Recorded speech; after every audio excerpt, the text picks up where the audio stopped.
Hello' friends, আমাৰ সপোন বেটা উঠি গ'ল ৰাতিপুৱাই আৰু আমাৰ হিয়া বেটি গ'ল স্কুললৈ। আৰু আজি আমাৰ জলকীয়া খেতিখন দেখাইছোঁ ৰ'ব আপোনালোকক। এয়া চাওক, জলকীয়া লাগিছে এটা দুটাকৈ, আৰু এইজোপাত অলপ বেছিকৈ লাগিছে। বহুত জ্বলাই এজোপা জলকীয়া, মানে খালে পেট চেট পুৰি যায়। আচাৰকৈ বনাব লাগিব। আৰু এইফালে আমাৰ আহি গ'ল হিয়া বেটি, আৰু হিয়াই এৰা টিফিনকে ভাইকে খাইছে। আৰু এইফালে দুইটা খেলিবলৈ লাগি গ'ল। আহি পাই মুঠতে আৰু তাহাঁতৰ ৰেষ্ট নাই, আৰু ইটোৱে সিটো পূৰা খেলে। আৰু এইফালে মানুহজনে কাটিলে আম, ওচৰৰ খুৰীৰ ঘৰত লাগিছে আম। বহুত টেষ্টি আমকেইটা খাবলৈ, মানে টেঙা মিঠা টাইপ, ইমান মজা খাবলৈ। তাকে একদম পিচি পিনে খাওঁ বুলি আজি পূৰা জলকীয়া দি খাওঁ বুলি ল'লোঁ চবেই মিলি পিনে।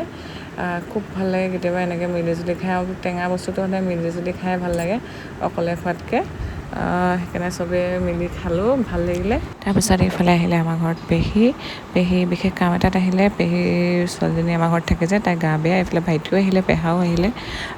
এইফালে খানাও বনাই আছোঁ লগতে আমি চবেই মিলি। বেটা মানুহকো গা ধুৱাই আনিলোঁ। এয়া পেহীৰ ছোৱালীজনী, মানে ভণ্টিক এবাৰ দেখাই আনোগৈ বুলি লৈ গ'ল। দেউতাও গৈছে লগত, আৰু পেহীও গৈছে, দেখাই আনিবলৈ গ'ল। আৰু এইফালে বেটি মানুহে শুই আছিলে, এতিয়া সাৰ পাই আহিলে। তাইৰ লগতে অলপ ৰাস্তা ফুৰিলোঁগৈ, অকণমান টাইম পাছ কৰিলোঁ। এইফালে আমাৰ পেচেণ্ট আহি পাই গ'লহি। এয়া পেচেণ্ট লগতে দৰৱ পাতি দেখিছেনে। আৰু এইফালে আমাৰ বেটি মানুহে দেখিছে কি কাণ্ড কৰি থাকে। এতিয়া এইবিলাকতো আঁকিব ধৰিছে। এতিয়া ককাকৰ পৰা গালি খাই কান্দি আছে। আৰু তাৰপিছতে আহিলে আমাৰ ডাঙৰ পেহীহঁতি, ডাঙৰ পেহী, ভাইটি, দাদা সকলোবোৰ আহিলে। সকলোবোৰে মিলিজুলি ভাত এসাঁজ খালোঁ। কালিৰ দিনটো